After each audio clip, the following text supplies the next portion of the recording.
Welcome to today's session on listening skills. So students, we are going to look into how listening skills have been categorized and what kind of questions can be discussed by listening to a particular audio. So we all know how listening skill is important and why it is important. Even in our academics, we are looking into more of listening to more classes. We will listen to more other audio files. But here in this particular session, we will see the importance of listening keenly for particular words so that you can fill in the gaps or you can fill into any other concept that is given there. So this will prove how to look keenly or watch or hear actively on the audio files. So let's move on to the slide.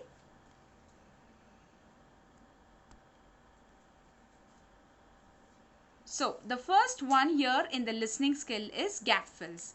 So under gap fill, we have a particular audio file for which you will have some questions given for it. So the students have to fill in the particular gap. So the sentence is given from the audio text so that you will have to listen to it very keenly and then answer the particular word exactly that fit in. It can be a word, it can be a phrase, it can be prepositions, it can be verbs, it can be anything. So the base is you will have to listen to the audio file. So we will move to the example of a audio file, how it works. So here is a picture that is given. Let's listen the video. Go straight on, then take the first left onto Green Street. Walk past the library and it's the building next to the library on the left. B. Go straight on, go past the traffic lights, you'll see a shop on the right. Go past that and it's on the right next to the shop. C. Go straight on, go past the traffic lights and go straight on until you get to the roundabout. At the roundabout, turn left. Go past the theatre. It's the building next to the theatre, opposite the hospital. D. Go straight on, go past the traffic lights and take the second right onto King's Road. Go past the bookshop. It's the building next to the bookshop opposite the cafe. Okay, so students, this is the audio file that is given for practice test. So you will listen to the audio once, and if you still didn't understand, you need to look into or watch the again the audio file again, so that you will get a hang on the exact words that is given. So you have a picture that is given in front of you and they were giving directions on it. So the questions to this is very simple. So the first one is dash past the traffic lights. The second one, it's the building next to the library, dash the left. Dash the roundabout, turn left. The fourth one is then dash the first left onto Green Street. The fifth one is go dash the traffic lights and take the dash right on to King's Road. So these are a couple of questions that is asked, that is a gap fill. So you have fill in the blanks where you need to fill in the exact work that has been told in the audio file.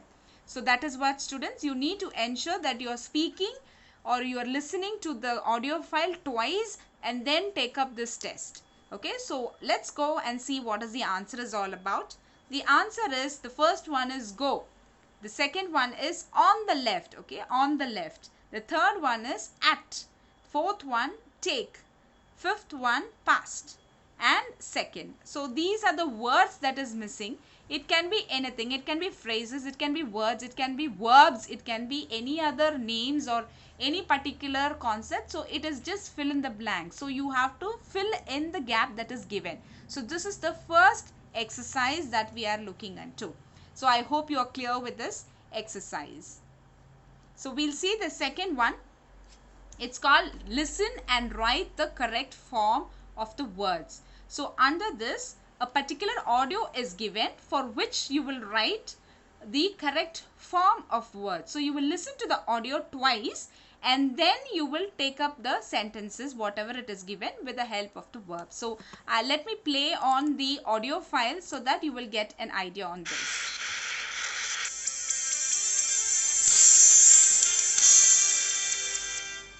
On Star Students today, we are speaking to Peter, who is going to tell us about the Pomodoro technique, a system to help manage your time. It was invented by an Italian man called Francesco Cirillo in the 1980s. Now, he called it the Pomodoro technique after a tomato-shaped timer that his mother used to use when she was cooking.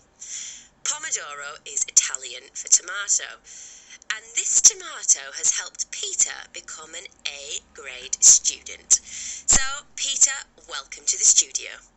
Thanks. Tell us about the Pomodoro technique.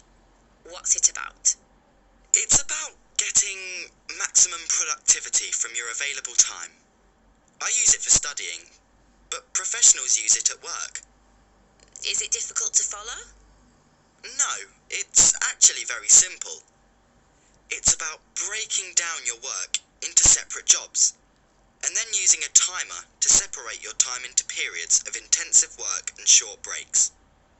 Okay, well that sounds sensible. So how do you start? First of all, you should think about the task you need to complete. For example, writing an essay for homework. You need to think about all the stages of the task and write a clear to-do list on a piece of paper. When you are ready to start, you set the timer to 25 minutes and you start working on the first item on the list. Okay, but what happens when the timer goes off? When the timer goes off, you must take a short break of between 3 to 5 minutes. One 25-minute session is one Pomodoro. So, when you have completed this, you deserve a short break. You should try to move about a bit during the break. Then, set the timer for another 25 minutes and keep working. At the end of the next Pomodoro, you have another short break. As you complete the items on the to-do list, you should tick them off to give you a feeling of satisfaction that you're getting the job done. Okay, I get it. Can you use any timer?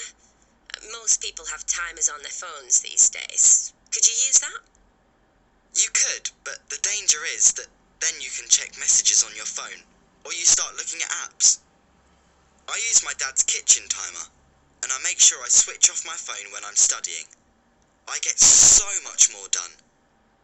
In the breaks, I sometimes check my phone, but only if I've completed some of the items on my to-do list. Well, 3 to 5 minutes isn't long for a break. Is that enough time? Well, when you've had 4 or 5 short breaks, you can take a longer break, and then you start again. And it works? Yes, it works for me. It stops me wasting time. My work is much more effective when I use the timer. It's like short, intense periods of work. I actually get my homework done a lot quicker now, which leaves me more free time. So, for me, it works really well. Oh, I think I'll give it a try. Thanks so much for coming in, Peter. So students, we saw the second audio and we were able to listen to it. So the questions are given here, and in the brackets you have a couple of words that is given, and you put it in the right form of words that is given the braces. So let's see what's the answer. The answer is this. So it is very effective, product, productivity, sense, sensible, separation, separate, time, timer. So this is how it has been categorized it, and it is very simple and more interesting to listen to such audios, and I hope you really enjoy the session. Thank you, students.